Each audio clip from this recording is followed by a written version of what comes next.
you hear me? We're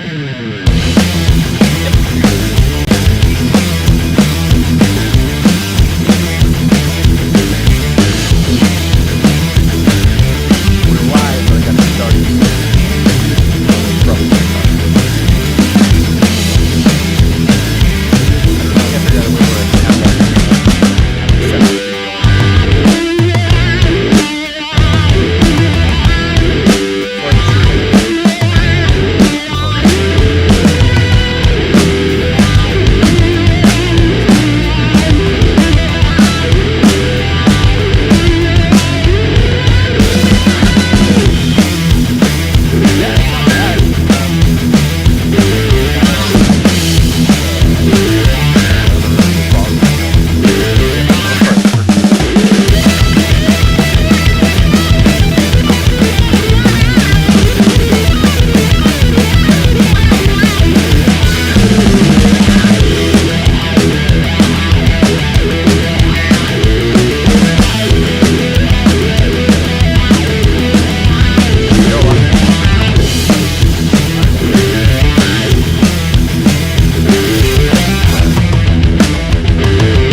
Yeah. Yeah.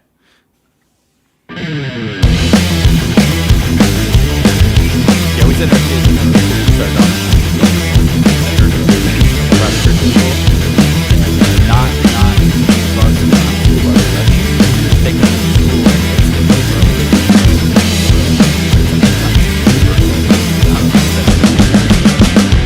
That's like quite a while.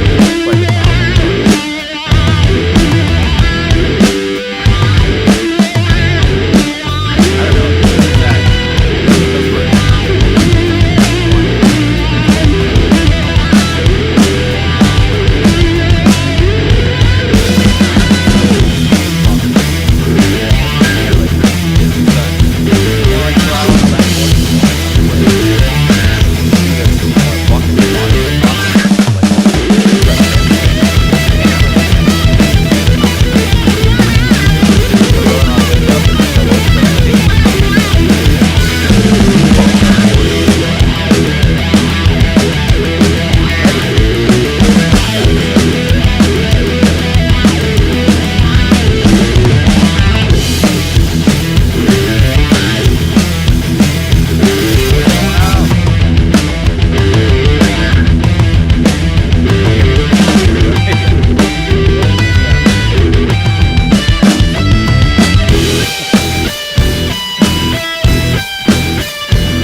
and she was like, I want to move to San Diego.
put us on screen there. Hammertron Fine. action figures. What's up, dude? Good to see you. Already in the chat. All right, Snow's going. She's going a little mysterious. There we go. Yeah, there I am here. All right, welcome back, guys. Week 2 of Watcher of the Dam. So this is chapter 2 or part 2. Basically, the book is cut down into 4 parts and an epilogue. So there's not really like chapters in a conventional sense. It's like part 1, part 2, part 3, part 4. Yeah, epilogue. they're almost like mini books. And Yeah. it's like that's how they were sort of written up. So it's once when you finally end up in a chapter, you know something big is about to happen. Yeah. Yeah, so then part 2 is, so the end of part 1 was the Watcher was chained up to like an oak tree, and his sentinel that was in charge of watching him got sniped through the throat by the afterling who's named Rose, because he killed her dog and she wasn't cool with that. And then a chupacabra jumped out of the tree and tore him up with its oozy infectious bacterial goop. So he was not only suffering from an infection from those wounds, but he's also going through withdrawals, ended up collapsing. Rose took him into it was a water treatment plant, right? That's where she took him? Yes. Yeah. So she drags him into this like water treatment plant on the edge of this lake and treats his wounds. And then part 2 starts off with, oh, by the way, like a storm does come in. That does actually matter in part 2 because it affects like people tracking trails and whatnot. But anyway, they wake up, or he wakes up, doesn't know where he's at. The afterling's gone. Rose is gone. But he can feel that he's going through withdrawals. He ends up finding some drugs in his Sentinel's pack because Rose took everything off. Well, not everything, but most of the stuff off of Henderson's body. And then the place he's in ends up having like a whole bunch of weapons. So he gets his Bowie knife. It's Bowie. a Bowie knife. Some people say Bowie. It's Jim Bowie, but it's a Bowie knife. I don't know why there's a difference. That West Because Royal the people who have the knives didn't know how to say the guy's name. That's Yeah. There you go. Bowie. It actually was made for Resin Bowie and Jim Bowie, and the Bowie knives became so popular that they were sold all over the country, and I think people just started calling them Bowies, and that's how you end up.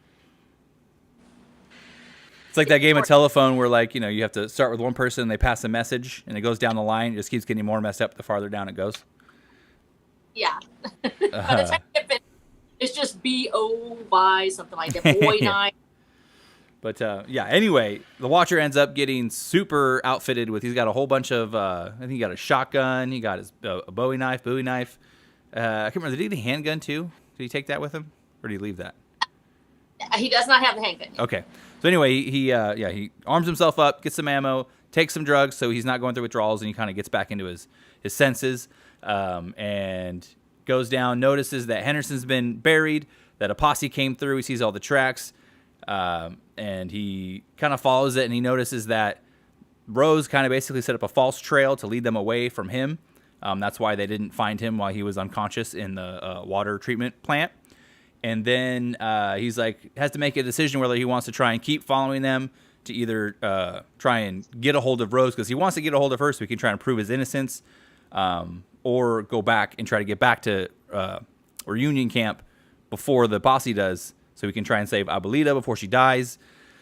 He ends up going back to the camp, and along the way, okay, so the Wildlands, not a great place. What is it? The mites or the ticks? Oh my gosh. Okay, these are real. I don't know if I haven't. Okay. They're not even mutated. Those are just how they are down there. No, those are freaking. I was real. afraid of that. it definitely has the ring of truth to it, but can they actually drain someone of blood in a couple minutes? My early 20s, I had a dog. Her name was Trixie. Absolutely fantastic. Very large Australian Shepherd. Actually, some of the first ones that were brought into the country. She was a big girl. She was like 100-something pounds. And she was out one day, and my dad was walking with her, and she started to stumble. And he picked her up, and all of a sudden, his hands just turned black with these forming insects. She had stumbled into a nest of. He had to take her to the vet right away. And of course, managed to save her. But they had already drained like a pint of blood off of my dog, and it was just like it was so fast. And I've seen them get on me before. This is out in East Texas where we have the pine straw and everything like that. And I've been walking through the woods, and now it's different now that we have the fire ants. And I will give the fire ants their due. They ate a lot of the seed ticks, but these little, tiny little things, and they would just swarm you. So you could look down, and suddenly your arms would be like just covered in black little pinpoints all the way up to your elbows, and they would be crawling, just moving as fast as lightning. And I am not lying. These things are real and they're scary. And so that is actually really, and from my life experience of how you have to get rid of stumbling into a nest of seed ticks. And that's me. So welcome to nightmares, that y'all. That's awesome. And by the way, a lot of the places that you're going to see in the book, and I think I talked a little bit about this last time, I plotted out on Google Earth where they would go, how far. I tried walking, riding horseback, which is a little different. And also a lot of places that I know. So the water treatment plant is a real thing. And so I actually based it on the actual building and where it is, not it taking out any sensitive material and adding a few things that might be added over the years. But so as we're working on this section, I'm actually taking him on a real journey that I've actually walked parts of it at least, to try to go through this. And so it's pretty much word for word what you would go through to walk this area. Even right now, it's like the wildlands out there. I live in a county where there's approximately 20,000 whole county. There are more cows than there are people. And so I'm out in a rural area. So this area that I'm walking right now, that actually is what it is like out there. But fortunately, I did not run into any seed ticks. Thank you, Jesus, that we were. Yeah. I don't think I live in Oregon, and I've never run into anything gnarly before. So yeah. Oh my. Wait. Okay, so let me ask you: do you get pushback from people for, it was pretty gross. Seed ticks and all that. And I just say because it's, my first book is about giant spiders, and almost everyone I talk to about it says, spiders, ew! And I go, well, I mean, they're not real. They're just, I'm just writing about them, So did you ever have that, like, where people go, oh, how could you do that? Put that in the book. Yes, actually, people that say they're into horror just don't realize that.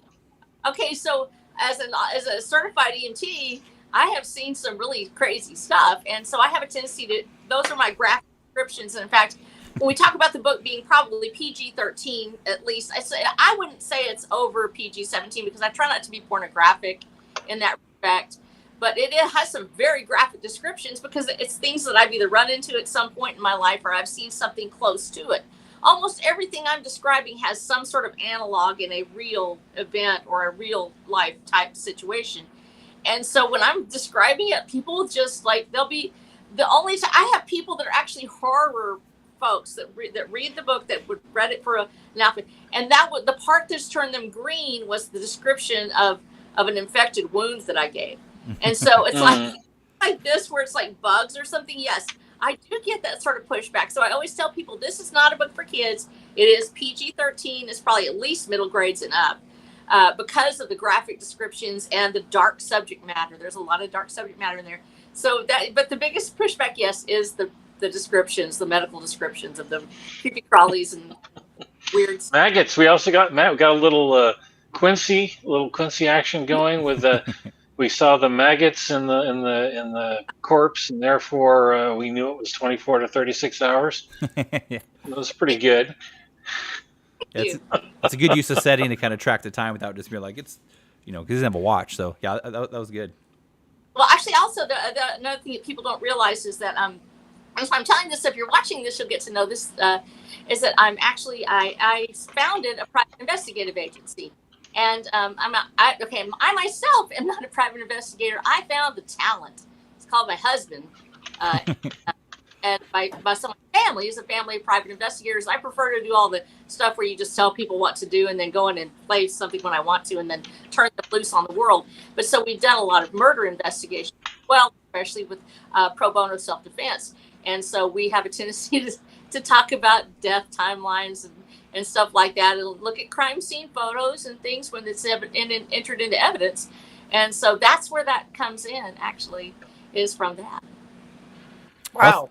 Yeah, that's some good real world knowledge. 'Cause I feel like when you like describe something like that, whether it's like how long it takes for larvae to hatch or what an infected wound looks like, I feel like the real, like if you know what it looks like in real life, a lot of times that's gnarlier than fiction, honestly.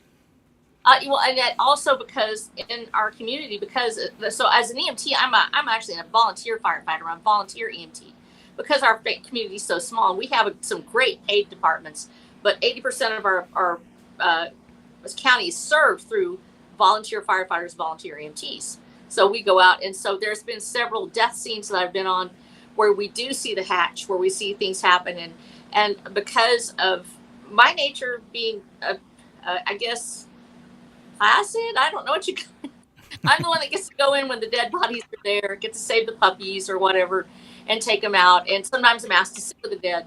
And so we've seen bodies in several, states of going home to Jesus. And there's a lot of things involved there. And it really is hard to describe it unless you've seen it. And so it's kind of different when you get a chance to actually talk about it from having seen those things and having worked on those scenes with other people. And talked about, this is what it looks like, here's what's taking place right now, and to have that well of experience to draw from, I think really helped me with the descriptions, because I'm not just able to say what it looks like, I'm able to tell you what I felt like when I saw it. Yeah. And that is the part that really brings the horror element into Watcher the Damned, which I was, and that's primarily where our horror resides, is in that and in the supernatural. I like it. That's good use of personal experience. Figured out how to use it for something. Yeah, right. So anyway, he gets in the river or the creek to wash off the ticks. Keeps going. I think he chops a few snakes' heads off along the way because there's just beasties everywhere. In this place, which I love. It's so, I know we kind of talked about last time, but it's very Fallout. Like the fact that you could just like go from one point to another and you're like just random encounters, like, all over the place with just different like monsters, the bears, the boars, the snakes, the ticks. Love it. It's basically my back pasture. Yeah. It's not even post-apocalyptic. It's just modern day Texas. It's just Texas. Yeah. Nothing thrills you like moving your little lawnmower at the beginning of the of the season, and there's like a copperhead just rolled up under it, and you're like, yeah. I'm gonna go get some back. That was a big, because when I joined the Navy, I got stationed. So I'm from like just outside Portland, Oregon, and then I got stationed in San Diego, which is fairly nice. But I would go like on hikes and jogs out like in the in the parks and stuff where it's just like deserty, openness, and just rattlesnakes everywhere. I was not, I had to adjust to that and make myself aware. Oh, and rattlesnakes are mean. Let me tell you something right now. I know that they're rattling to warn us. I know all that stuff. Them suckers will strike at you. Yeah. Probably the only thing meaner than a rattlesnake is, and that's why you say somebody's meaner than a rattlesnake, is because they are. And so the only thing probably meaner than a rattlesnake is a cottonmouth. You'll get to meet those later. Nice. I think while he's this is where he's rinsing off, and you kind of use this part where he finds this like crashed aircraft. I believe it's called the Hulk, and it doesn't work. But at this point, you kind of he used that discovery to explain that technology doesn't really work anymore because of the happening, and he doesn't know like what exactly, if it was EMP or whatever. For whatever it was, when the happening happened, technology just went kaput. But he just like makes a mental note of the Hulk, and maybe later he'll come back and check it out. Continues on his way and comes back to Reunion Camp and decides he's going to make a break for it. Finds the gates are open, which is really weird for him. He's like, usually the gates are always closed. And basically they set up a trap for him. It doesn't go well. Well, Thank you. I guess it's spoilers, right? Because this is a book club, we have to talk about it. So if you don't, if you don't want to know the spoiler, I guess look away. But I mean, we're gonna talk about it. So so the judge set up a trap with Abuelita and Joe, who was in love with her, and then like basically like used a bunch of the other survivors, the residents, to like as human shields between the judge and the Watcher, and things go a little haywire. as she's, how do I want to break this down? So he's accused of killing Henderson, right? Yes. And he can't even talk, so he can't defend himself. So then he asks for a pen and paper, and he's like, the afterling did this. And at this point, people in the camp, as far as I can tell, they don't even think afterlings are real, correct? I don't. No. So There's something they wish was real or they think was real. It's kind of like when I don't know if you've really been toasted, but so you sit around the campfire and you're passing around the bottle, and the lighter the evening gets, the more people talk, and the wilder the stories get. Yeah. So that's the to them is the drunker they are, or the more the more talkative they've been, the more likely they are to believe it. But when they wake up and their head hurts, they feel like, nah, that couldn't happen. So it's a big shock that when they find out that something they thought might be true, that they've been told is not true all their lives, actually is true. Yeah. These things do exist. They're out there. Which is like funny because like he's accused of this terrible crime, and it's a crime that like he probably did it because it seems like something that he would do, and his defense is, well, this thing that we don't really we only talk about when we're hammered drunk is what actually did it. And then the the judge doesn't believe him. She's like, yeah, that didn't happen. You're guilty, and we're gonna kill you. But then the afterling shows up and is like, nope, I did it. He's innocent. And she throws Henderson's gun and his badge, his keys. Yeah, his keys. That's what it was. Yeah, throws the key fob. Yeah, and then like the other sentinel confirms to the judge, like, yeah, those are Henderson's. She even slaps him and is like, whose are these? And he's like, they're Henderson's. And she's like, you're lying. No, they're not. She's like, what I say is the truth, and he's guilty. So these aren't Henderson's. So yeah, basically, regardless of what the evidence and what the truth say, even in front of everybody who can clearly see that it's like, this really is Henderson's stuff. She's saying, no, it's not. And what I say goes. So really the system's just a big sham. It's not really, there's no justice. It's just whatever she wants is what is going to happen. And then, yeah, all hell kind of breaks loose as she goes to kill the Watcher. And jump in if I've like left out a big plot point or anything. No, you're doing great. Yeah. I love hearing people And then Rose basically snipes the judge right before she is about to shoot the Watcher. The judge's bullet goes wide, and then the residents freak out, who are basically acting as a human shield for the judge. They start running. Other sentinels are going to start shooting the residents. So then the Watcher basically kind of goes back into what his job was, which was to protect the residents. So he shoots the sentinels, and then he discovers that because Abuelita was basically the judge had her gun for most of the exchange between her and the Watcher. She had her gun to Abuelita's head and was like, if you don't do what I say or whatever, I'm going to kill her. Well, it turns out that once he goes up to Abuelita and Joe, he realizes they're dead. They were hung, and he just couldn't tell from like the way they were positioned that they were dead because their backs were to him when he came in. And Montel, the Sentinel, who's like his friend, like he's loyal to the system, but he was also really friendly with the Watcher. Feels really guilty, especially after seeing the judge just flat out rebuke evidence that was clearly kind of exonerating the Watcher. He feels super guilty about the fact that he had a hand, or at least was complacent in Abuelita and Joe dying, and kills himself right there. Puts a gun to his head and kills himself.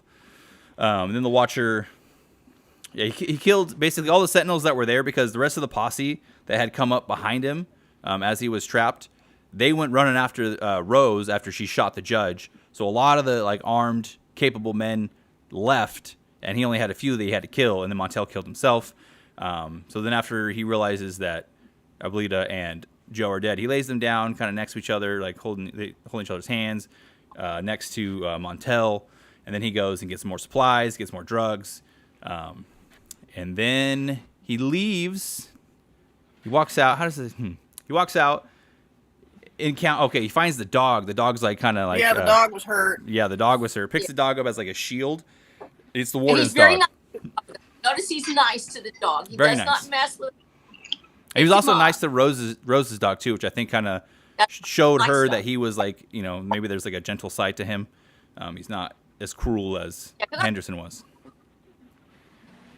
Henderson was evil. Yeah. Killing it. So yeah, he picks up this, and the dog's wounded. You can kind of tell, so he's gentle when he picks up. What's the dog's name again? Kerr. Kerr, that's right. Just Okay. Kerr. It's C-U-R, meaning a mutt. Yeah. Or no. Picks up the cur and basically, like, once he stands up with the dog, all the other sentinels, the posse, see him, and the warden tells them not to shoot because he's holding cur, and then they go to have a little talk in this building, and they make a deal because the warden really wants to get his hands on Rose, on the afterling, which I believe he calls, and they said it in the last part too, an Asura. Yeah, he calls her a different name, and that's very important that you notice that. Good job. Yeah. So yeah, basically, the Watcher ends up making a deal where he's not going to be hunted down. He's not going to be, an outlaw or whatever. If he goes and captures Rose and brings her back to the reunion camp for the warden. So he goes off and does that, not realizing that he might have just walked into a trap that the warden had set up for him. And he got deputized as a ranger, and there was a lot of kind of attention paid to the fact that he like said it wrong. Like he said, it was like the Rangers of the Wildland Express or something like that. Yeah. I can't remember exactly how he phrased it, but basically the Sentinels were like, "Why did he say it like that?" That was a weird way to phrase it. That's incorrect. So I'm interested to see how that plays out and what the deal with that is. Yep. But we see that basically the warden's kind of setting him up. He has no intentions of kind of going through with the whole deputizing him as a ranger kind of thing. His only goal really is to get the Asura, the Afterling, and kill the Watcher, I guess. But yeah, that's basically part 2. Oh, good. That was actually a really good summary. That's one of the first. So you were able to follow it. That was important to me. You didn't go, I don't know what happened next. So that was really cool. You were able to, without extensive. Yeah. Yeah, I really liked. I'm curious. I'm curious about the whole what's going on with the misphrasing of the whole Ranger Wildland Express thing. I'm also curious. So, like I said, you had him find the Hulk, and like he basically explained to us that like technology doesn't work. But then there was the whole thing with the judge's ring, the We Speaks, and then the warden's ring that clearly seems like they do work. So I'm curious. Like, and then obviously the warden has got some other loyalty organizational kind of thing going on behind, maybe even like the system's back or like reunion camp, like the Sentinels probably don't know about it. I'm so excited it worked. I'm so excited you got it. And actually, Sarah, I think that you've read into that. Can you, when you're looking at this, do you feel like that phrasing that we talked about, did you connect those two? Not the first time around, but now I'm trying to paying attention, and I'm a little bit slower on some of these clues than our You are host. thorough. You're But thorough. I do understand. I got that. But yeah, now I know more about what the warden is up to. So now I'm like, oh, okay, I can see these clues now, how they were put in, how they were, all that stuff's layered in. Yeah, almost always. I try to remain true to Chekhov's gun to a certain extent. If I point you at something, I want you to notice it. Then I'm not going to pull it out from under you or just forget about it. Almost always, I try to go back to it. In fact, that was what Blaine Pardoe said. It was like a sort of like in the Sixth Sense, where you go back and you see the red.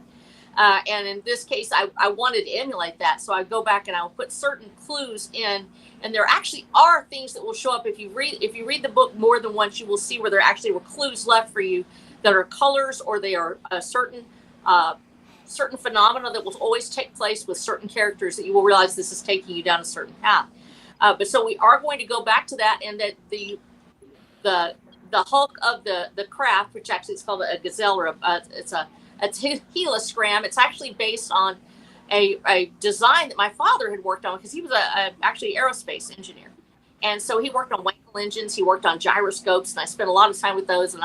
And so not being able to, I can't design aircraft, but I know what kind of might work. And so it's based on a hybrid gyroscopic helicopter with a scramjet engine in it. So you will be seeing those later. And not only that, but there is a point where we will be following that thread. It starts actually in books 7, 8, and 9, where this wreck is going to become important. And you might, if you remember that, when you read the part where some character is going to say what they, you are going to know why that wreck is there from book 1. Of course, there would be hard find if everything was broken up. So we tried to follow that with it, and I was really excited that you actually looked at those things and that you saw it. I have the first round that I wanted people to see it, but I didn't want to over stuff. And at the same time, like if you say something, people might not ever know, and then they're just like, you know, and they don't even read it. So I wanted to make sure there's a balance there. Bit, how did you feel about this? What was your take on all this? Because I'm curious how you liked it and what you thought about it. Oh, you cut out a bit about the what? How you felt about it. You're being real quiet over there, so I figure I better ask. Like, if you hated it.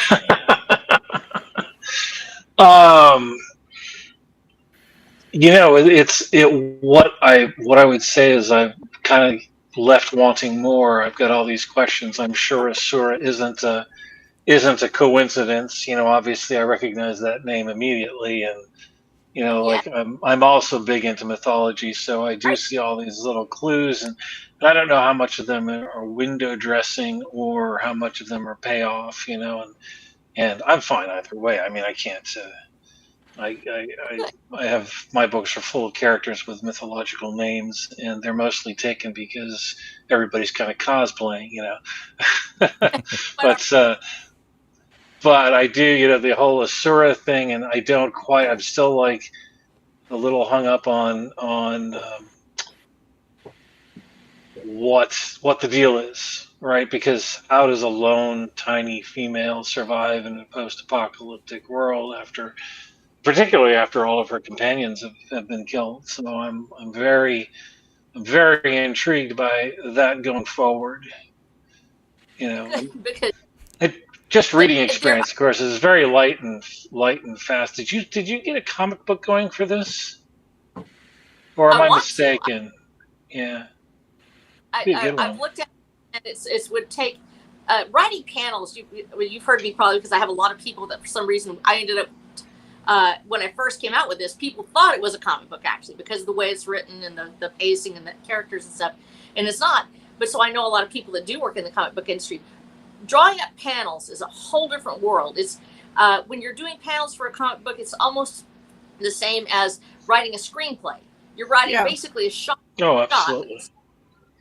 And so it's very different in the style and pacing. And to be true to the story and still adapt it to a comic is going to take a person who's very is good at adapting to that cinematic viewpoint. And it's something we definitely want in the future. That is something I would do a fundraiser for. I've had one fundraiser in the past. It was right after my husband's accident. I was like, dude, I can't make the bill on this for the edit because I pay for everything up front. So that means that if I'm running slow like I am on Caballeros, where I was, you know, had a bunch of personal things that happened, I'm okay because nobody else's money is in it but mine. But I would do a fundraiser for a comic book or a graphic novel because that is absolutely worth it to get an artist that knows everything about how to lay out those panels and tell that story in such a way that it's gripping and really hits on all cylinders. And I know several that I'm looking at them. So if you're out there, I know who you are. I love you. But what I would say though is you're not doing dialogue heavy. You're not even doing, which I admire. You're not really exposition heavy. You're kind of letting, you know. And I think also a lot of that has to do with being in Texas. You know, like you've got a grounding there, so you don't have to explain a lot. I'm like, this is my lament. I'm always on an alien world somewhere, and I've got to go, well, the gravity is like this, and the light's like this, and blah, blah. It's like, I'm in Texas. Okay, I got it. Whatever my view of Texas is, it's probably going to be right. You know, I might think there are a few more you know, horned fellows with pitchforks down there stoking the flames than there actually are. But, you know, I get the idea. It's dry, it's hot, it's dangerous, it's big, it's empty. You know, I mean, you got a lot there. And I think between that and, like, the action tells a lot of the story. And that's what we like in our genre fiction. You know, it's very good. It's something I aspire to, you know. I love writing dialogue. The thing about the Watcher is because he is not able to speak his mind, we hear his inner voice.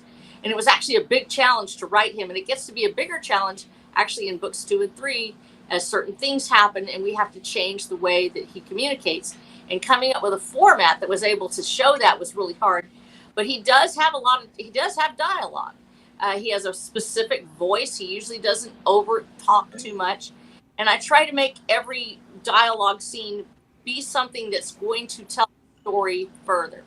I have entire scenes of dialogue that were just because when I'm writing, as I've always said, it's like I'm along for the ride.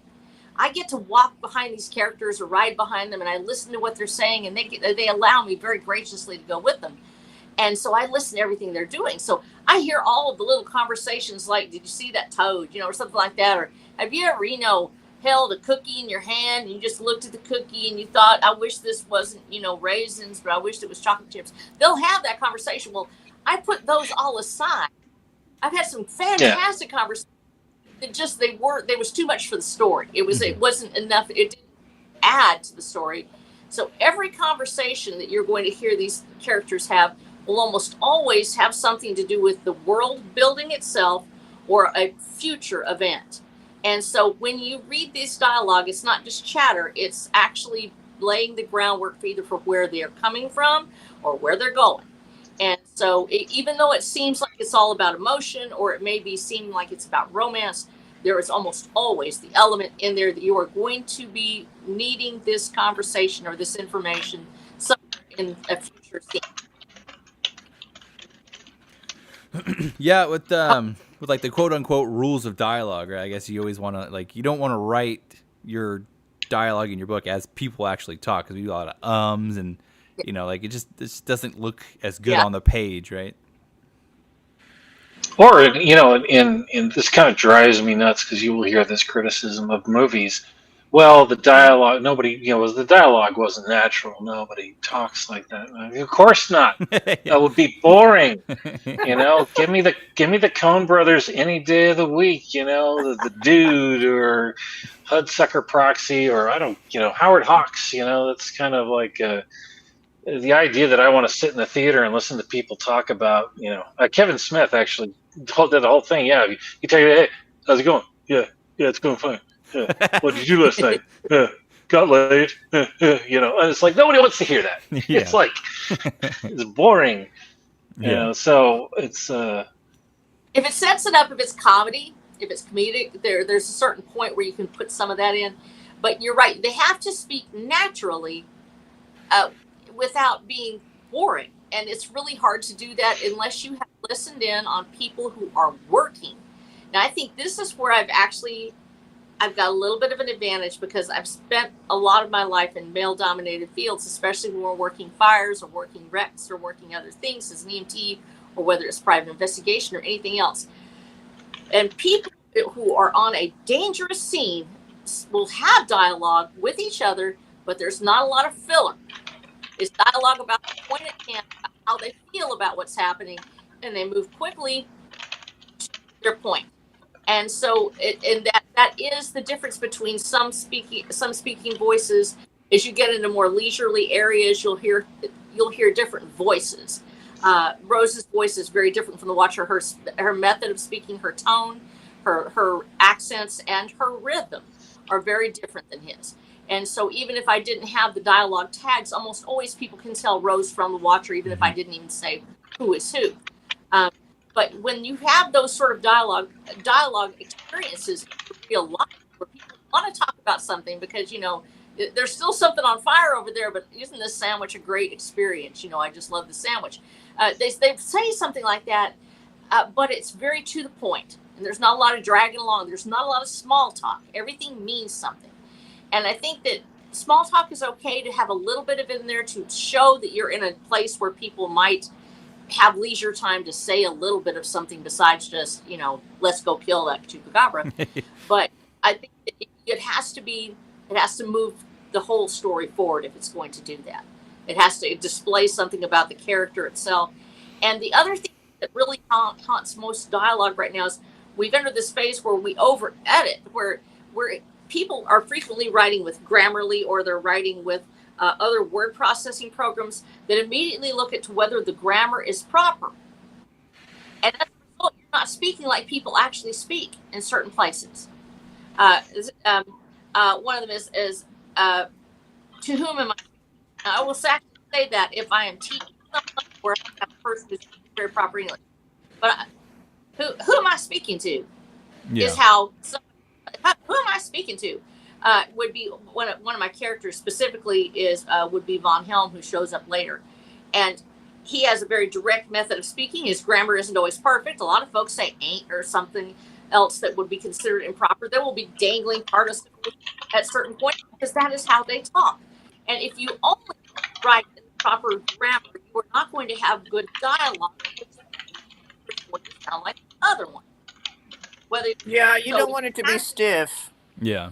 well, that's it. And when you have AI guarding all of your words and pulling out anything that it thinks isn't good, or rewriting every sentence to where it's the most pleasing sentence that would be the most grammatically proper, you are going to miss the to write real dialogue. So I think that's something that really haunts a lot of stories right now, especially with regards to people that are just now going through the editing process. A lot of times they're afraid to, to use dialogue that they would actually hear in real life. And the more people you talk to, and the more people that you're around who are in big groups where people are talking to each other, listen to them speak and have those conversations in mind, because 90% of the conversations that are in Watcher the Damned have taken place somewhere in front of me in some form or another, very close to what's actually happening on the page. And so I like to go back to that. So I hope that the dialogue, now I'm worried about like he'll read the dialogue there and be like, this is what I was afraid of. Men and women talking to each other. And I'll be like, it's like, she's going to say something. It's because she's going to rattle on for some reason, because that's what she does. But it's also part of her characterization. So, but I'm glad you liked it so far. Now I know that I have a character that doesn't talk at all. There he don't even have to worry. Well, this brings up another, from a writing standpoint, the whole not talking, having your character not be able to talk. It's an interesting handicap, right? It kind of makes you have to be a little more creative. But now there's another thing, with Abuelita Dead, that was also kind of a hard writing challenge, right? If you have the Watcher going around doing this barbarian thing and he has to watch Abuelita all the time, and so I kind of the little eyebrow on that is like, are we giving ourselves a break?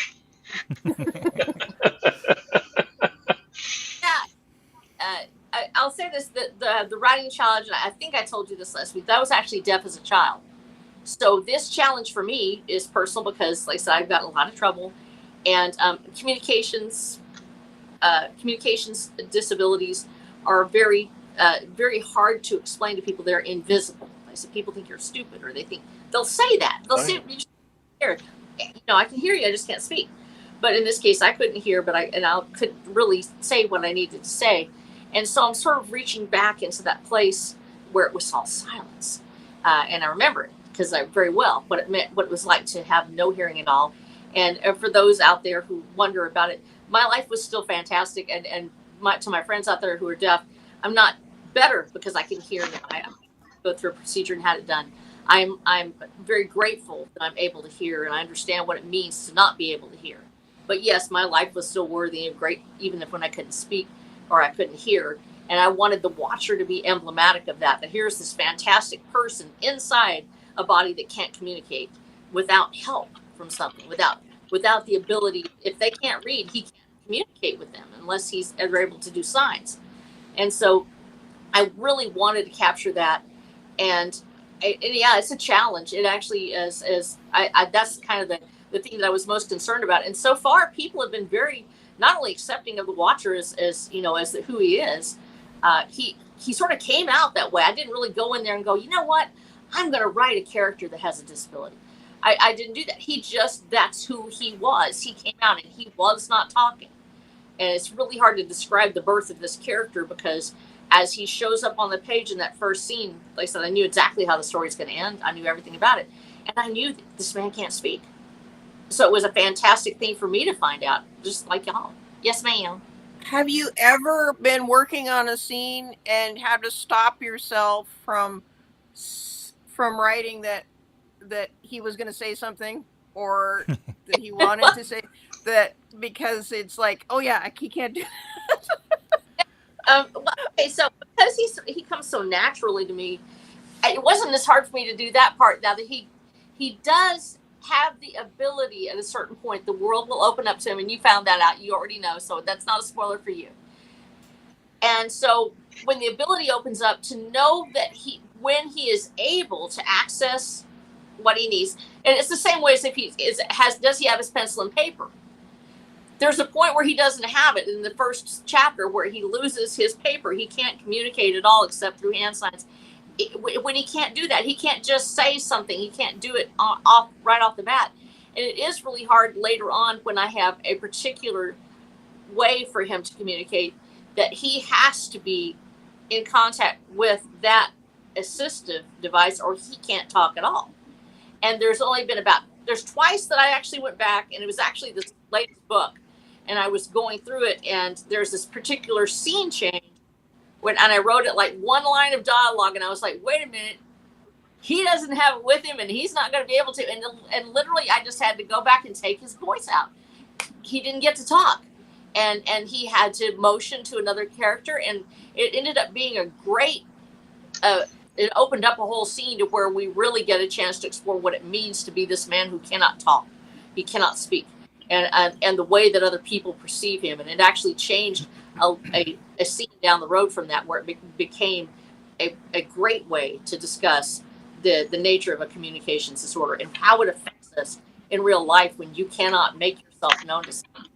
And actually, it came up later with an editor that she was very unhappy with. I mean, it's not a person that, I'm not going to mention, because he was motioning to Rose and actually clapped his hands at her. And she said, that is so disrespectful that he is clapping his hands, trying to get her attention. He is treating her as if she's a dog or a child. He said, that's how you talk. When you cannot get someone's attention and you cannot speak, you're going to stomp or you're going to clap your hands. That is a allowable way of expressing yourself. And this is the reason why so many people get angry when they see someone who is deaf or is gesticulating wildly, or somebody who cannot speak or has had a stroke, and they're waving their hands, ready to pay attention, grabbing at their sleeve. And why are you grabbing me? Why are you touching me? Why are you trying to? They're trying to get your attention, trying to speak. And so it was actually a great way to open this whole world up for those of us who have been in it. Like, what not be able to get attention? And so having him have to clap and do things, yes, there are times when he is going to appear extremely rude. Because trying to get somebody's attention when they're just booking on down the highway and you're running behind them trying to slow them down, he's going to have to do things because he cannot yell at her to stop. Well, so, if she had problems with the hand clapping scene, were there some other interactions that she would have had problems with? Oh, yes. That's a line too far. She did not stay with the project very long. It's okay. Everybody, it was not her cup of tea, and that's quite all right. I told her this is how this man, this guy is who he is, and you're going to have to deal with it. And I'm not changing him. Thank you. It was pretty fun, and she was very sweet about it, and just went on her way. So that was good. So, yeah, I'm sure she found other wonderful projects where people acted right all the time. Well, cozy. Maybe she went cozy. I was just thinking, we're talking about dialogue that sounds like people talking. You could always do like a cozy mystery. That is true. Really speak properly and sip their tea. I've just discovered this whole cozy fantasy. I think I was talking to John Douglas on one of my streams, and he told me about it. I was like, I'd never even heard of it. Guard in the Garden. Mm-hmm. Is one, and now I'm kind of curious about that too. I'm like, maybe I should write something cozy, and then I'm like, no, they're just somebody would shoot somebody eventually. Yeah, I don't know. I've never read one, so I don't know how I'd like it. I mean, I'm just on that subject of somebody shooting someone. I started doing horror, and I was sort of told, well, you can't really do much with horror, so I switched to science fiction. But every one of my science fiction stories has some aspects of horror to it. It's just, you are who you are, right? Your voice is your voice. I've done romantic comedy stuff, which had shocking levels of violence. It's like it's like, yeah, I could do a nice cozy mystery, but somebody's gonna die in a horrible way. Well, You yeah, Yeah. know, violent adversity, brings people together. exactly. Well, It's about why they get cozy. What do you think we're being cozy to protect ourselves from? You know, oh, I think Agatha Christie is a good example of what I would call cozy, she's the especially some of her. archetype, right? Yeah, she's the archetype where there's the house is lovely and everything's all comfy and there's tea and there's a body over there. There's some more. The person will talk about it to the man from the constable down the way, or something like that. Maybe a romance will bloom from that, and then there's another body. It's like so there's a certain feel to it, and there's a few places in Watcher of the Dam where we find cozy places. We actually do. We managed to find a cozy place or two, but it's very limited in its coziness. There's always something horrible outside the door if you wait long enough. So. That's so funny you say that. I'm reading Heart of the Mountain right now by Larry Correia, and this protector just walked into this like fugitive's little cabin, killed him, and then started drinking the tea while the dude was dead on the floor. Well, I mean, you don't want it to go to waste. No, it's there. You gotta contemplate things. That is harsh. Yeah, stealing somebody's tea while they're dying on the floor. I had a question about with voice. When you write in your characters, is that like something like you have the voice like instantly? I know you kind of said the Watcher kind of just came to you, but like for the most part, like with other characters, is that something that you like get on the first draft, or you kind of work through that with different characters? Actually, they're just they show up like they are. There's a character that shows up at the end of book 2, and Sarah knows who he is. And you'll do this as you're writing. And for me, the characters, they don't resemble people living and living in my family, but I have a lot of people I know, and when I meet them, sometimes I'm like, the first time I write them out, I go, oh my gosh, this is incredible that I know this person. I've met this person before. I've seen him, and it's very starkly happened with me with Dominic. And so and Sarah, I think you know who I'm talking about. Oh yeah, yeah. I thought that you did a really good job at having the different voices for those three characters in particular in the end of book 2 and then in book 3. Well, Dominic is because when I wrote him, the first thing I did was I wrote it and I laid it down and I started to cry because I heard my father's voice, and it was the first time since he had passed away. And it's been 25 years, so it's about at that point. And I was like, he sounds like my father. He talks like my father, and he has a lot of the same methods of reaching people as my father did. And so to write that character and to suddenly hear my father's voice, some of the things that my own father said coming out of his mouth, was such a profound moment for me. And they're real to me when I'm writing them, that as I meet them, Rose, when she first came out, the first thing I do is I know exactly how she's talking. I can hear her. And so there's a certain point in my life where the dream world and the real world sort of mingle. Dreams for me are very technicolor. They're very bright. Like I can read in my dreams. I can sing. I can my dreams. The same thing happens to me when I'm talking to you. So right now I'm talking to you and I'm actually imagining holding an apple in my hand. I can actually feel the apple when I think about it. I can smell it. I can touch it and I can feel it with my fingers. When I'm talking to you, I can actually feel these things. And I know that's called overactive imagination, which I got in a lot of trouble in school. Because, Miller, but that's okay. I love you anyway. And so when we have that kind of imagination, it can make the rest of life kind of difficult because you literally have such a vivid imagination. If you're not careful, you can actually get lost in that. Well, it's wonderful, though, when you are writing a character because I can see them and hear them in front of me. So I don't have to wonder am I writing this in their voice? I do go back and I read, they said, Watch for the Damned. I'll read the entire series usually once a year, all the way through from start to finish, to try to make sure that I'm keeping their voices correct and that they're who they started out, that they're still who they were. even though they may grow as human beings or they may change a little bit because traumatic things happen or stuff takes place, they're still who they are. And so hearing them, I actually hear their voices in my head. And it's just like having a human being right in front of you.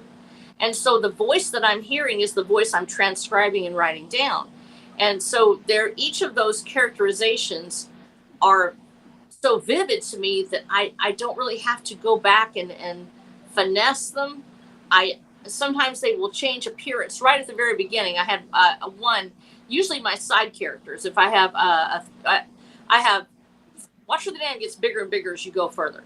And so you start off with our main group of characters, then you will move into books 4, 5, and 6, where you will have your secondary cast of all-stars. And now by the time you get to book 6, you have that cast of characters that are going to be with you all the way through the rest of the series. But you also have tertiary characters, and those ones usually have a great story behind them. They're still very real. They have their own backstories because I've written all of them. Every character I write, I have a backstory, and I write extensive notes on them. Who they are, where they came from, what are they doing. And so there's only been a couple of times that I've sat down and wrote a character, and I realized this character looks too much like one from the past, one that I've written already back here, which was a secondary character. And we've got to make sure that they're distinctive enough that my readers aren't wondering if I have them all in the same room. Who's who? What's the difference? And so each of them has a unique idiosyncrasy of some kind. Even the tertiary characters, I try to make sure that they have something that makes them a little different. And so if I've written it and it's some tall, skinny guy and there's another tall, skinny guy in the room, I want to make sure there's something different about the two of them. So I will go back usually and finesse their physical appearance, but their personality and their voices usually stay pretty much true from the very first time I write them until the end. It's just it's something that for whatever reason I'm able to visualize it and hear it, and that's really it's really been a blessing for me to be able to do that, because I don't have to wonder about it. When I see them, it's like they walked in the room and I'm like, oh, so and so's here. I get a chance to write about them. Yay! This time. So it's just like transcribing your friends at a party. It's sort of like videotaping people without their consent, except it's nicer and they're not drunk usually. Yeah. That's interesting. Sarah, is that true for you too? Like, do you have that kind of visualization level that Rebecca's describing? Yeah. I think pretty much. I mean, I don't know if it's quite as intense as Rebecca's, but Nothing is that intense. I think it's important, at least for my process, to remember to include more sensations than just what they see in the room, and kind of like what they're feeling, what they're smelling, what they're hearing, little things like that in scenes when I'm setting a scene. I try to remember to do that. The reason I bring it up is because I think some degree of that is pretty normal. Like, I think, Rob Cruzy, he's got none of that. He has That's no what he said, visualization yeah. whatsoever. And I'm like, how do you do it? How do you write? Yeah. How is this possible? And he doesn't know. But I think I don't understand that. Because Rob was talking about that one time when he and I were actually going back and forth about it, because he actually thinks in words. He actually he lives through words. So where you and I are talking, he's an AI. He's actually AI. Yes. So he has such command of language. He knows the descriptors. He knows how to make the cadence work. Everything he thinks is through the words he puts here. And I think he even said he doesn't. Is he even the one that said he doesn't even have an inner voice? Mm-hmm. Yeah. Yeah. Oh, I think he was in one of my chats one time, in one of my streams. He was talking about that in the chat. Yeah. That's so crazy. And it's so crazy, but he thinks through words, and that's the majesty of words that you can have. Think about it like, I'm sitting here right now and I'm talking to you, okay, and you can hear me. We're going back and forth like this. When I write something down on a page, I'm writing my thoughts. I'm encoding them into a word, and I'm placing it on a page where someone 1,000 years from now can pick up that page. If they can read, they can have my thoughts inside their head.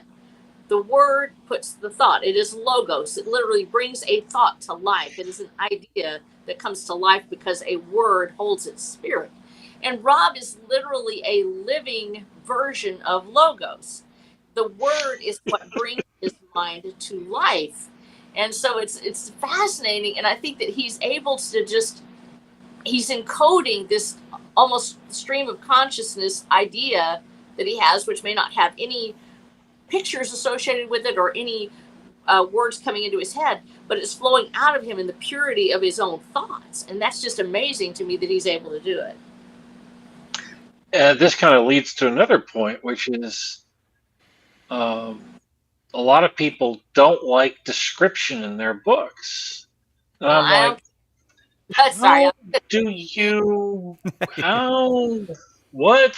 You might as well just read a movie script or something. I mean, you know, I read, was it Double Indemnity? Some James M. Cain book that became a noir classic. I think it was Double Indemnity. Yeah. And it is basically just a screenplay. There's no description of anything anywhere. But I've seen the movie, so I can read the book and go, oh yeah, Barbara Stanwyck is saying this.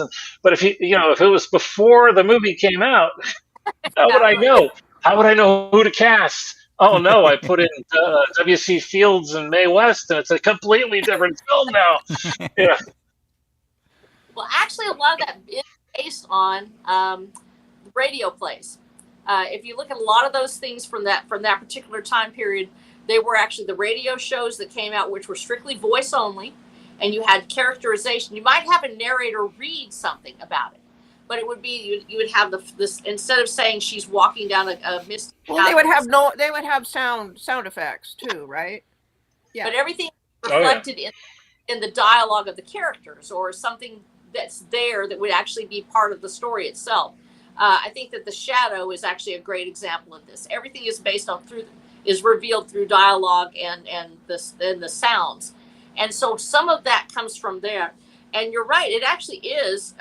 It's a particular philosophy that you're writing a story which will be made into a screenplay, or it's going to be made into some sort of visualization anyway. You're leaving a white room for the reader or for the next adapter to create their own scene in it. And while that can be a lot of, it's fun to read it. It's just pure. It's just the character thinking, and these are the things that are happening. But it's, I find that I love J. Frank Dobie. Any book that's been in there, I read these books, and so I love them for a reason. And they're all very different from each other, but the early westerns had a vast amounts of description. In fact, the reason that Louis L'Amour is so different is because he doesn't spend a lot of time on describing your characters, talking about how she looked to him or something like that. You're lucky. If I'm reading Louis L'Amour, I'm one of those people that I go back and I try to find where was the character description. I want to know what this person looked like. I have to go about like 40 pages. There's one mention that this woman had blue eyes, and then maybe her hair was gleaming in the sun, and that's it. Then there's a bunch of gunfighting, and there's lots of dust. And that's it. That's Hondo. That's Hondo in a nutshell. There's a kiss. Like I said, the kiss is he kissed her forcefully and then walked away. That's it. That's the whole hot. Very hot. So his L'Amour really is almost like that same thing. It's a screenplay. He lets you decide what the character looks like. He was almost always, and this is it. Truly, he was sort of self-inserting. I only know that because I actually read some of his later books, and we get a chance to meet one of his mistresses, and I'm like, "That's your mistress from that period, bro." I know because I read your life story. And so he sort of self-inserts a little bit. So, but that was the pleasure of reading Louis L'Amour. It became a chance men would read it and they would see themselves and whatever woman it was that might be, attracted to them or whatever. And the whole story was about the action. And yes, there was a little bit of description, but not a whole lot. L'Amour breaks away from the tradition of Zane Grey and the J. Frank Dobie talking about the incredible landscapes and the way that the moon looks when it shines through a high veil of clouds or something like that. And so you have to write the way you see the world. If you are writing a story and what you see in front of you are just those characters talking and there's nothing but the white wall behind it, write that, because chances are you're going to do very well with it and somebody's going to love what you write.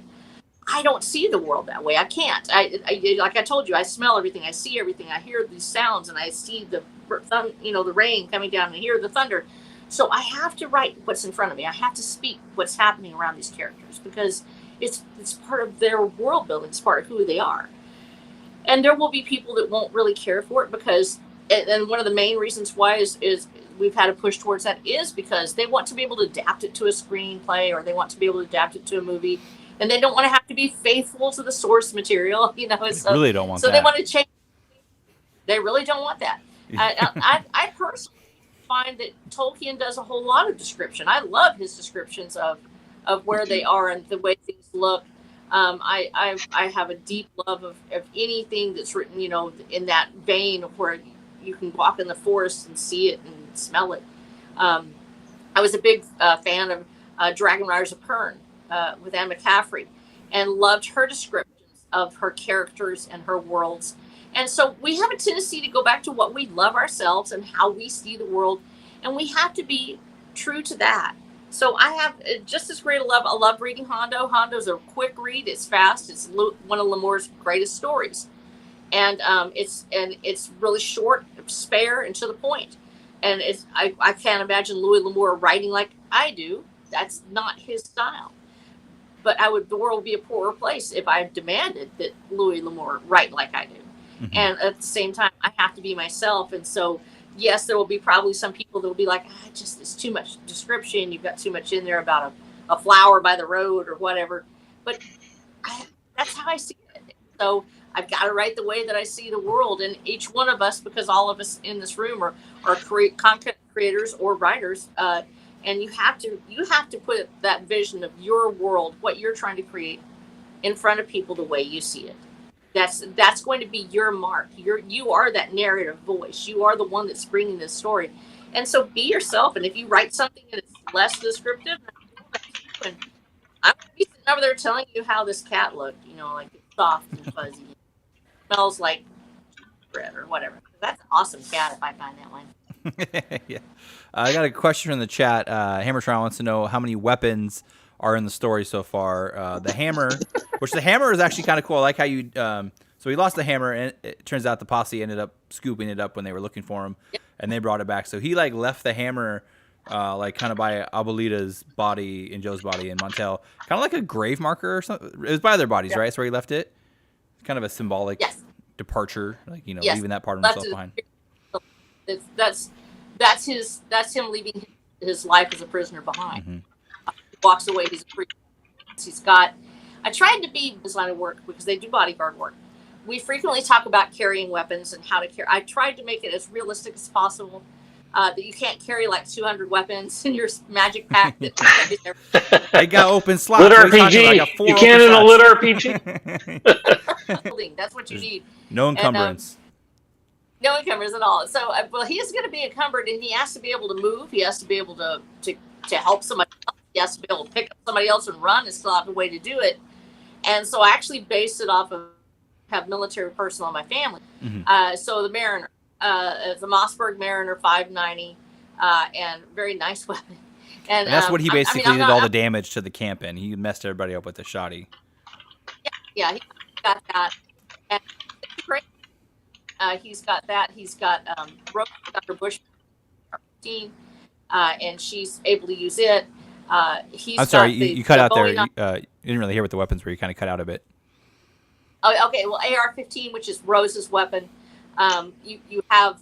She's just carrying these different weapons that they're trying to carry each of them, make sure that there's enough room to carry it, that they're carrying it in the proper manner.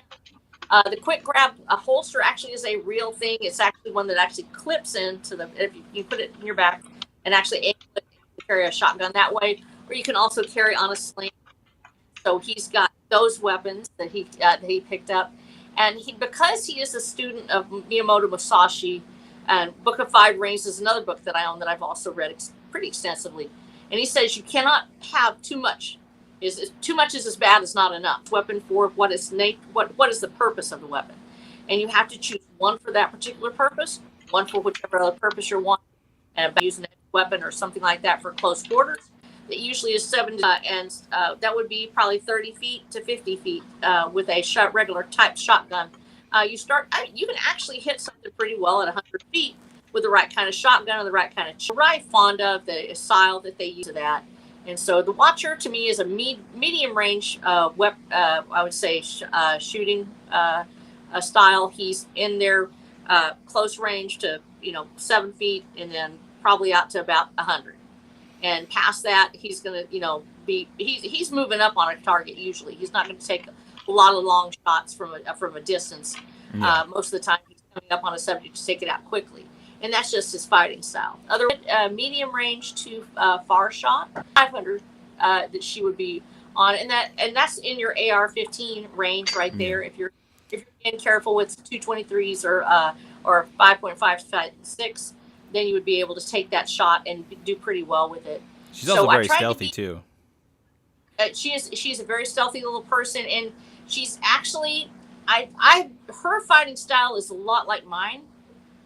When I was able to see a little better, I was actually a good medium to far shot, and so I based a lot of her abilities because I'm a shorty too, and we don't get a chance to talk that often about those kind of people. Like I said, the people that don't really want to kill something, but they will do it if they have to. Yeah. And a lot more likely to hide out in the crotch of a tree, sit there, let it run off if it has to.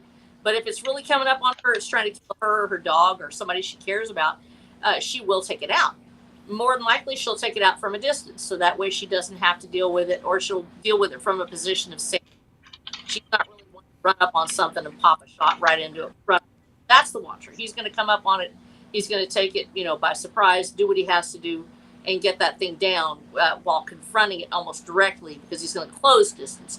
Rose is not that kind of fighter. She's one that's going to keep distance so she can make a careful shot and do what she has to do to take it down in the most humane manner possible, because she doesn't want something to get hurt. Yeah. Nice clean shot. And in fact, that actually comes up where she says, "You'd be so proud of me, I made a clean shot." And it was because she wanted to save ammo, and she wanted to make sure something doesn't suffer if she does have to kill it. Yeah. I had a question. So, like, there's no kids, right? There's like nobody. Everyone's sterile, and Yeah. so and they're like long lived, right? So everyone's a survivor from before the happening, right? Like everyone who's there now, it was alive before the happening, right? Yes. So is there like is there a reason not everybody can read? Is some people do their brains kind of get like worn down and they lost that ability, or are they just from communities where they never learned to read English? Well, in the beginning of the story, we talk about how they were lost and without their devices. And I am basing this almost solely on my interactions with people that are 25 and younger, who rely very heavily on talk to text, and who have actually started to lose the ability to even write by hand or to read script. How actually learn to write with cursive. What's that? I'm sorry, you cut out a bit. You're living in a highly technological world where people were actually basing everything off of being able to read very quickly, but it's all being auto-completed. And so you have everything that starts to get auto-completed spelling anymore. They know it looks about right, and they go ahead and just fill it in. But so I based those abilities on what I'm already seeing in our population now, which is the talk-to-text functions, and the fact that a lot of our kids don't know how to read script or how to read cursive, and that could be a lost art, and that those who know how to do it, those who know how to write by hand, actually have a very valuable skill, and equally valuable is the ability to read handwritten words. Go ahead. So is that why when he wrote out the contract, he was writing it in very precise tiny block letters, like almost like reproducing electronic text instead of writing it in a script? Or okay, that's actually a spoiler, and if you read this, so as there's a point where the Watcher and another character who's coming up are talking about the contract. And in that conversation, they're talking about the contract, and they're going back and forth about why this happened, and how he was actually able to set up a certain thing to go a certain way. And he will tell the other character about the warden and a secret about the warden. And if you go back and read that section, you'll see that there is a point where he actually tells you why he was able to do what he did, and because he wrote very small, and he knew that the warden had a flaw.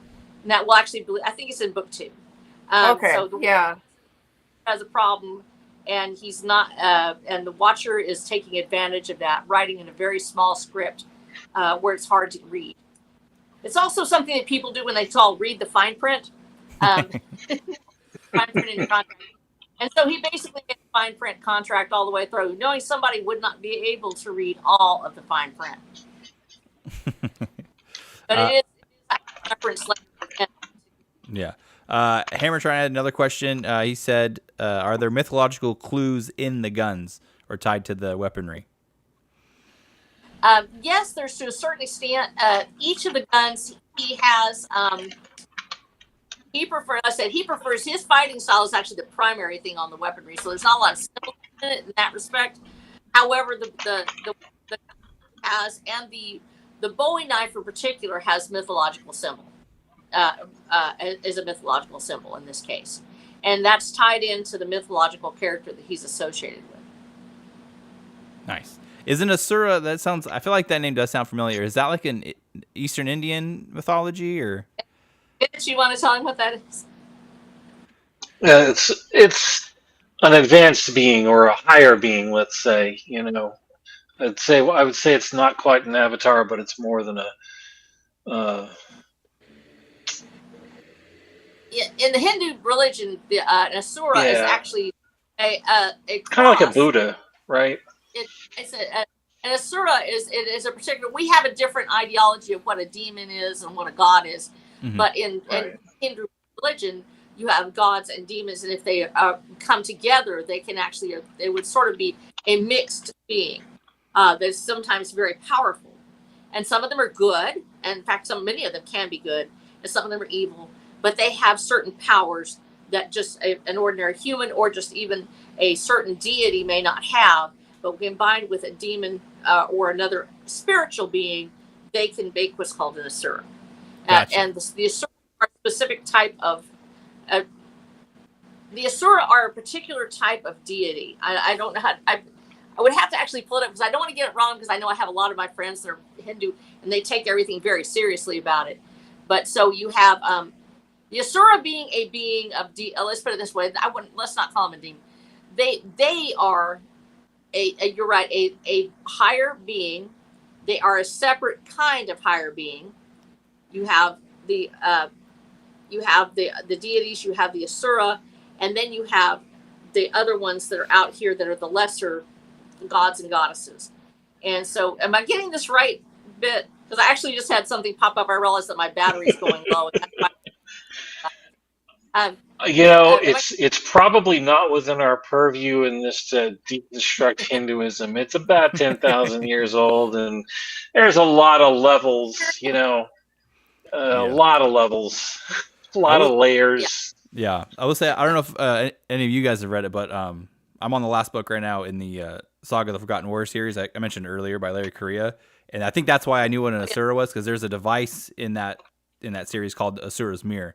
I think that's why I associated it with Eastern Indian, because that whole setting is like an Eastern Indian themed. It's so cool. I love it.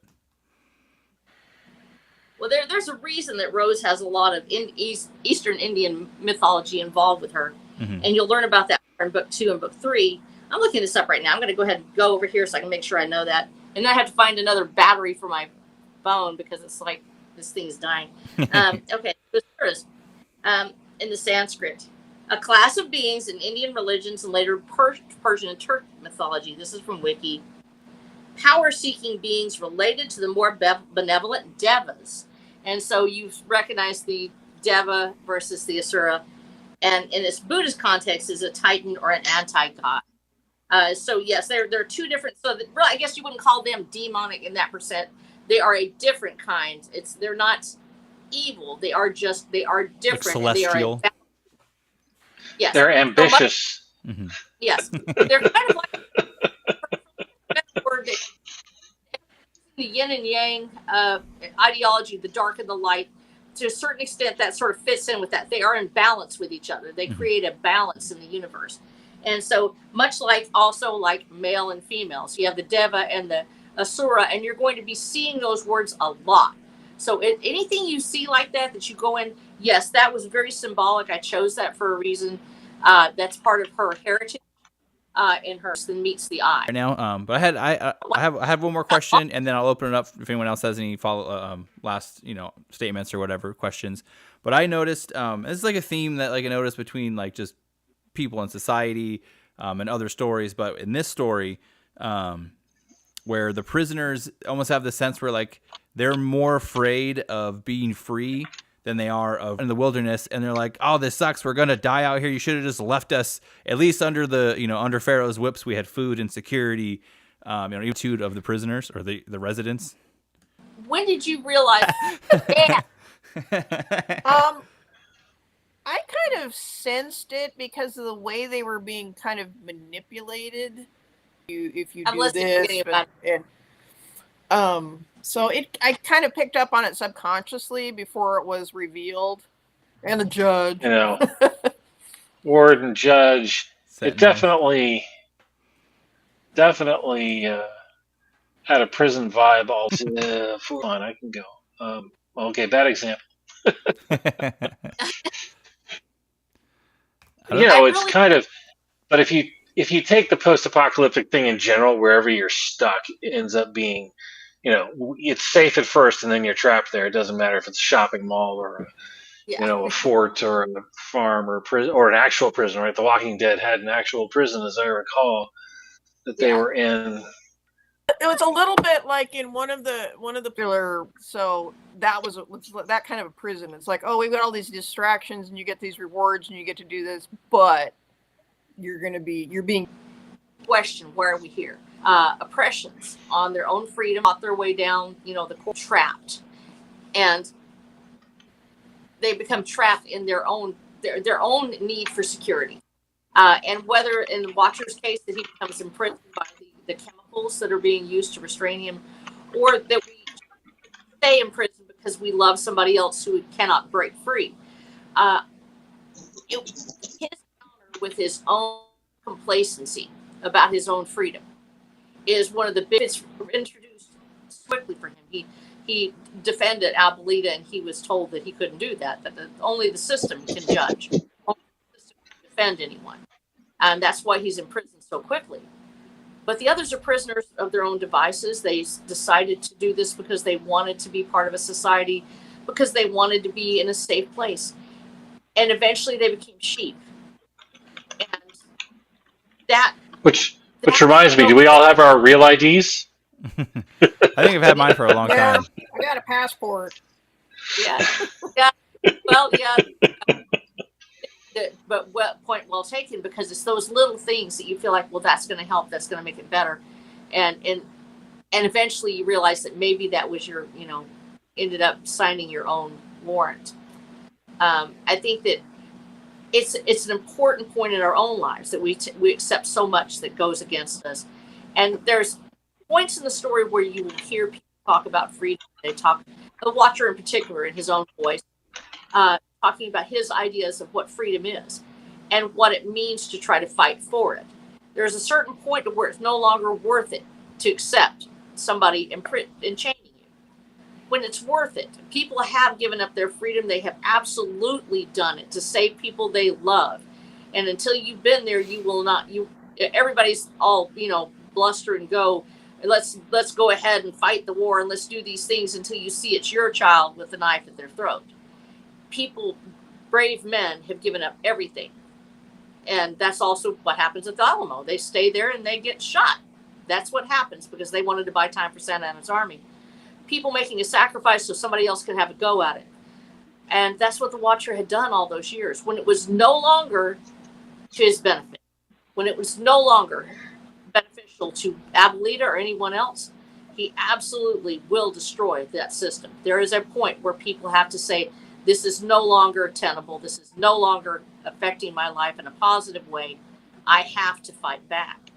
And we all make that choice at different points in our lives, but all of us at one point or another must face the prison. We must ask ourselves if we really want to be here, and if we decide to be here, that we're doing it on our own volition, because otherwise we can be free. Amen.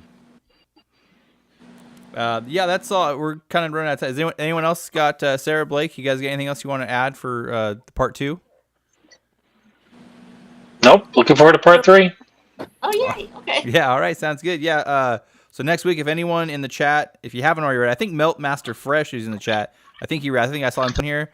There isn't a link. I will see you next week, Monday, same time, for part 3. Love you. All right, you guys have a good night. Good night. Good night.